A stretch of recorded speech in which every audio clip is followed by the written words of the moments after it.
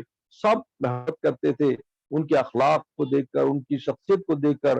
اور واقعی نورون علی نور تھے، ان کی خوبصورتی بھی اسی پیاری تھی کہ ہر کوئی ان پر اٹریکٹ ہوتا تھا. تو اس طرح سے جو تمہارے سامنے ان کی زندگی 40 سالہ گزری اور تمہارے صاحب تھے وہ تمہارے ساتھ اٹھنے بیٹھنے والے، دیکھ کے چلنے پھرنے والے تھے، تو ایسے صاحب کو تم کیسے بول سکتے ہیں کہ یہ بے راہ ہو گئے، بھٹک گئے، گمراہ ہو گئے، دوسرے راستے پر چلے گئے؟ کیوں؟ کیونکہ اس زمانے میں کافروں کا جو دین تھا، انہیں جو کفر تھا اور بتوں کی جو پوجا تھی، وہ اپنے آپ کو وہی سچی دین سمجھتے تھے. انہیں کافر کیا سمجھتے تھے کہ وہی ان کا دین جو تھا وہ صحیح راستہ ہے.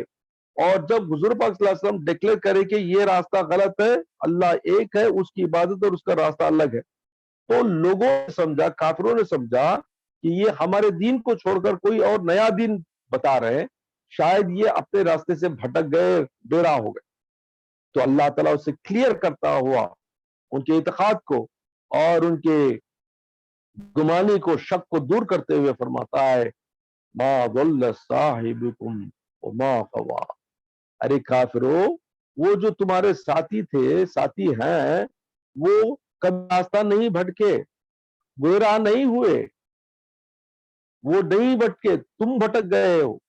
اب یہاں اس میں ایک باریکی کی بات یہ بھی ہے کہ بچپن سے ہی حضور پاک صلی اللہ علیہ وسلم کا رویہ کیسا تھا. بچپن سے ہی ہر نبی کو اللہ پروٹیکٹ کرتا ہے. ان کی جب دنیا میں بعثت ہوتی ہے، دنیا میں جب پیدائش ہوتی ہے، اس وقت سے لے کر ان کے آخری وقت تک اللہ ہی کے کنٹرول میں رہتے ہوں، اللہ ہی کے قدرت میں، ان کے احکام کی پابندی میں. اللہ ان کی اطراف ایک پروٹیکٹیو ایٹماسفیئر بنا دیتا ہے. اب اس کا ایگزامپل یوں بتاتا ہوں میں تمہیں. 40 سال کے بعد حضور پاک صلی اللہ علیہ وسلم ڈکلیئر کرے، لوگوں کو شک ہوتا ہے. باقی کوئی لوگ تو ایسے بدکار بات کرتے ہیں، کیونکہ جب سورہ والضحیٰ نازل ہوا، اس میں والضحیٰ واللیل اذا سجی ما ودعک وما، تو جہاں پر گمراہی کی باتیں سمجھ گئی کہ حضور صلی اللہ علیہ وسلم بھٹک گئے، بے راہ ہو گئے تھے، اللہ ان کو راستہ، نعوذ باللہ. ایسا بھی تفسیر کرنے والے ہیں، ایسا ٹرانسلیٹ کرنے والے ہیں. یہ غلط ہے. اللہ کا سسٹم کیسا ہے کہ جس نبی کو دنیا میں بھیجتا ہے، ان کا بچپن سے ہی، پیدائش سے ہی کنٹرول میں رکھ لیتا ہے. ان کو بھٹکنے نہیں دیتا، ان کو بے راہ ہونے نہیں دیتا، ان کو برے کاموں میں نہیں لگاتا. ان کا ایک پورا کیریکٹر ہی بچپن سے ہی بدلاتا رہا، اپنی طرف کر لیتا ہے. اس کا مطلب یہ ہوا کہ ٹوٹلی انڈر کنٹرول ہوتے ہیں اللہ کے ہر نبی. تو پھر حضور صلی اللہ علیہ وسلم نبیوں کے نبی ہیں، نبیوں کے نبی ہیں اور اللہ کے محبوب ہیں. اب اس کا ایگزامپل میں تم کو یوں دوں کہ موسیٰ علیہ السلام نبی ڈکلیئر ہوئے کب؟ کئی سالوں کے بعد، شادی کے بعد. لیکن اس سے پہلے جب وہ پیدا ہوئے، ماں کو اللہ وحی بھیجا اور وہ پانی میں چھوڑے، اور ان کو پالا کس کے پاس؟ دشمن کے پاس پالا. اس کے محل میں، فرعون کے محل میں پالا، بڑا کیا، جوان کیا، پھر وہاں سے نکالا، پھر ان کو ایک اچھے بزرگ ترین نبی کے صحبت میں رکھا. حضرت شعیب علیہ السلام کی صحبت میں 12 سال رکھا، تو ان سے وہ صحبت پائے. پھر اس کے بعد وہاں سے نکالا، پھر اللہ تعالیٰ اپنی نبوت عطا کیا اپنے معجزوں کے ساتھ. یہ کیا ہوا؟ ذرا سوچ کے دیکھو کہ کیسا پری پلانڈ ہے اللہ کا. ڈیسٹینی کیسا بناتا ہے کہ جس نبی کو وہ دنیا میں بھیجتا ہے، اس کا بچپن سے ہی پروٹیکٹ کر کے جاتا ہے. تو موسیٰ علیہ السلام کی بیسٹ ایگزامپل ہے. بچپن سے ان کو پروٹیکٹ کر کے، ان کو لے جا کے پھر نبوت میں دے کر بعد میں ان کو کمپلیٹ ایکسپوز کرتا ہے. ایسا ہی حضور پاک صلی اللہ علیہ وسلم کو بھی بچپن سے ہی پروٹیکٹ کرتے ہوئے ان کے اخلاق، ان کے کیریکٹر، ان کا جو ساری جو شخصیت تھی، اتنا ان کو فیمس کر دیا، اتنا ان کے بر لوگوں کا اثر ہو گیا کہ کوئی بھی ان کو کچھ برا نہیں کہہ سکتا. اتنا پیارا کیریکٹر، اتنی پیاری حیثیت، شخصیت بنا کر بعد میں ڈکلیئر کیا کہ نبوت